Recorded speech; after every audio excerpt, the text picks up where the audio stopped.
তো চলো আজকে তোমাদের একটা ছোট্ট মিনি ব্লগে দেখাবো যে আজকে দুপুরে আমি কি বানিয়েছিলাম, আর সেগুলোই তোমাদের সাথে আজকে শেয়ার করব। তো ফার্স্টেই দেখতে পাচ্ছ আমি থালটা ভালোভাবে করে ধুয়ে নিয়েছি।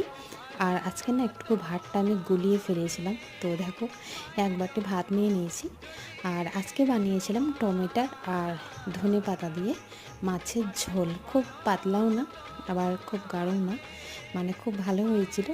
তো দেখো এক পিস মাছ নিয়ে নিয়েছি আর অল্প একটুকু ঝোল নিয়ে নিয়েছি, ঠিক আছে। আর তার সাথে করেছিলাম এখানে বাঁধাকপির তরকারি। আর বাঁধাকপির তরকারিটা টমেটো দিয়ে আলু দিয়ে মাছের মাথা দিয়ে বাঁধাকপির তরকারিটা বানিয়েছিলাম। আর খুব ভালো লাগে আমার বাঁধাকপির তরকারি খেতে।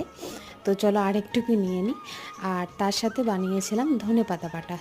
তো ধনেপাতাটা আমি শিল নোড়াতে বেটে নিয়েছি, তার মধ্যে একটুকু সরষের তেল আর লবণ দিয়ে